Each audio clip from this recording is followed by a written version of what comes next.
Hello, welcome to Libra Philippines. So, ito yung reading natin for Libra Sun, Moon, Rising, Venus, Jupiter, Libra. Take only what resonates. Hindi ito magre-resonate sa lahat, unfortunately. So, kung hindi ka nakarelate sa reading, okay lang yun. Ibigay mo sa iba. Check mo na lang ibang videos or mag-next video ka na lang, ganun. And if you don't like the way I read, ayaw mo ng ganitong klaseng way ng reading, pwede ka namang mag-next video. Hindi ka naman po pinipigilan, mag-exit or what. And feel free na mag-comment nyo sa baba. Kahit po heart-heart lang, smileys, malaking bagay yun sa akin. Okay? Let's start your reading. This is for the sign of Libra, Sun, Moon, Rising, Venus, Jupiter, Libra. Para sa mga gustong magpa-personal reading, Madam, Space P, as in Princess, and then lagyan mo ng space pa sa dulo. Or doon sa aking Gmail, virgophilippines@gmail.com. Diyan ka pwedeng magpa-reading.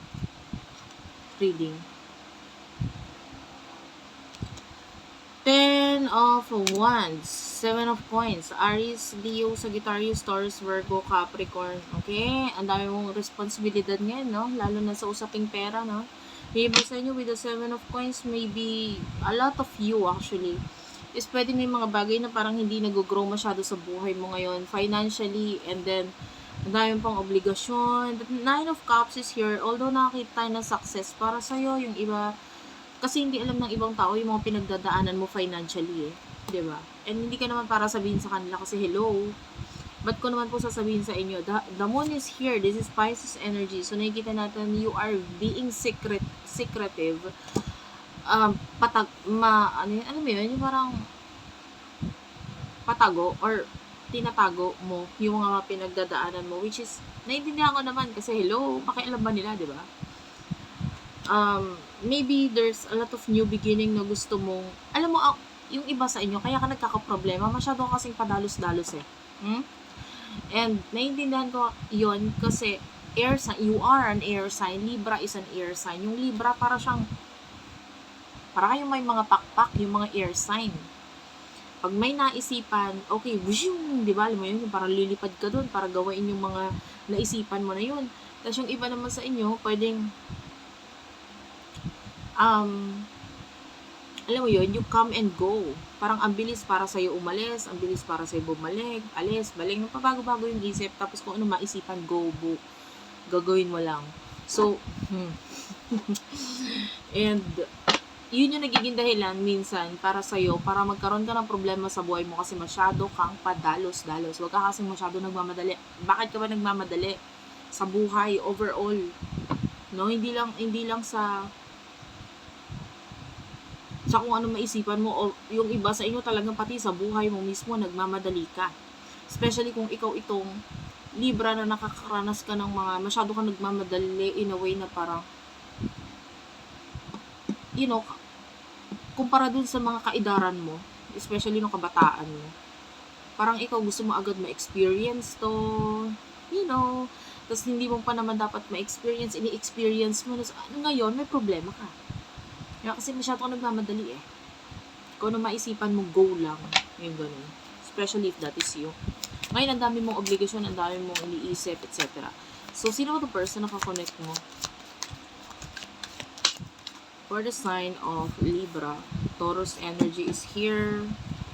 Ay, kung nabanggit ko yung zodiac sign mo, at hindi ko nabanggit yung zodiac sign ng person mo, okay lang. Energy lang yung kinukuha ko, hindi mismo zodiac sign niya. Queen of Wands, ito yung tipo ng tao na makikinig sa'yo eh, kaya lang parang tulilig. Anong tulilig? May tuliling? Ano man tamang term doon? Tutulig-tulig. Palala ng palala eh. Anyway, the Queen of Wands, so nakikinig naman siya sa'yo, kaya lang parang pasok dito, labas sa kabila. Alam mo yon? Hindi ko tuloy alam kung saan siya doon. Kung may tililing, na may pagkatulig, na tutulig-tulig. Alam mo yun? Hindi ko mag-gets tong person na to. Pero nakikinig naman siya sa'yo. Iba yung nakikinig sa ginagawa yung mga bagay na sinasabi mo, nagigets mo. Nakikinig lang. Usapan nakikinig, di ba? At least nakikinig. 2 of Wands. So, yun nga. pwedeng nakinig siya, or pwedeng yung iba, may plano kayo nito person na to, or either ngayon, or dati. So, pwedeng may mga plano kayo nito person na to, may mga sinabi ka sa kanya na parang, oy, ang ganda ng mga sinasabi nito. Marami siyang natututunan sa'yo. Okay, so this person is like that. Masaya siya sa mga narinig niya sa'yo, sa mga naririnig niya sa'yo, sa mga naiintindihan niya sa mga sinasabi mo. Yon. Ano yung emosyon ninyo sa isa't isa? For the sign of Libra, anong emosyon ninyo sa isa't isa? Nine of Swords. Ngayon, nai-stress ka, nasasaktan ka. Iba sa inyo, parang nag-move on ka ngayon. Naiinis ka. Parang ganun. Ano to? Bangungot na naman to. Parang ganun. Dumating-dating sa buhay ko, bangungot. Two of Coins. Parang, hindi mo alam kung saan mo ilulugar ang sarili mo. Kasi Two of Coins is like a child in a training wheel na na bicycle. Alam mo yun, yung parang isang bata na ngayon pa lang nag-aaral mag-drive ng bisikleta. So, meron pa yung training wheels, yung parang dalawang gulong na extra. So, ngayon, sa nakikita natin ngayon, nandun yung times na gusto mo tong ginagawa mo or what. May times na naman, eto ka na naman, nagiging air sign ka na naman, pabago-bago ka na naman. Hindi mo na naman alam kung ano nararamdaman mo para dito sa taong to. Wishy-washy. May times na gusto mo, may times, teka lang, parang ayoko. Ganun. Tapos, ano naman yung emotion ng person na ito para sa'yo?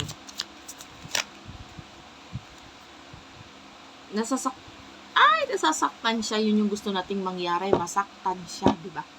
Aminin mo, gusto mong masaktan yung person na to kasi masyado kanya pinahihirapan, di ba? Masyado siyang, ang gulo-gulo niya. So, yung iba sa inyo, pasensya ka na masyadong mahangin dito. Mainit po kasi. Nandala-dalawa yung electric fan ko dito ngayon sa kwarto. Pagpasensyahan mo na kung hinahangin yung bangs ko. Kasi, ngayon lang naman. Pagbigyan nyo na, mainit. Yan. Anyway, with the 5 of Cups, so nakikita natin dito na parang nalulungkot na sasaktan to person na to, nakakainis siya. Kasalanan niya yan kung ba't siya nalulungkot, di ba? And with the World, eto, and the 10 of Cups, so yung iba sa inyo, this person, pwedeng may pagkakalayo sa inyo, pero mahal ka niya, gusto ka niya. May pagka-abnormal lang siya talaga. Kaya siya nasasaktan ngayon. Kasalanan naman niya yun. So, pwedeng hindi siya open sa emotions niya, tinatago niya, nilalayuan niya, as much as possible, ayaw niyang maramdaman. So, what will happen? Lalo na kung siya yung umiwas or lumayo sa'yo in the past. So, ngayon, nare-realize niya, gusto kita, mahal kita. Naiinis ako sa person mo, parang ikaw. Pareho kayo ng pag-iisip, parang kayo mga tulig-tulig. Yung iba sabihin niya, ang harsh mo naman, madam. Ang gugulo niyo eh. Hindi nyo alam kung saan nyo ilalagay itong connection na to. Ano ba yan? May times na gusto mo siya, may times na, teka lang, parang kailangan, hindi ko i-push tong connection na to. Kailangan ko maglaylo ah. Diba? Tapos yung person na to parang ganun din. Gulo-gulo nyo. So what will happen in the near future sa connection na ito, na magulong connection na ito? Nine of Wands. Tatawa kasi ako. Yung iba sa inyo, you are funny kind of person. Pwedeng mahilig ka mag-funny face. Or recently, may mga ginawa ka regarding your mouth. Like, pulling your mouth na gano'n. Paghila ng bibig mo. I don't know, maybe you check something, may chinek ka sa ngipin mo or sa mouth mo. Or you are this person na pwedeng may pagkaluka-luka lang. Babae, lalaki, whatever, LGBTQIA+, you're welcome guys sa reading na to. 3 of Wands. Yeah, you will be missing this person in the near future. So, wala tayong get-together na nagaganap dito kasi namimiss mo pa rin ito person na to sa future.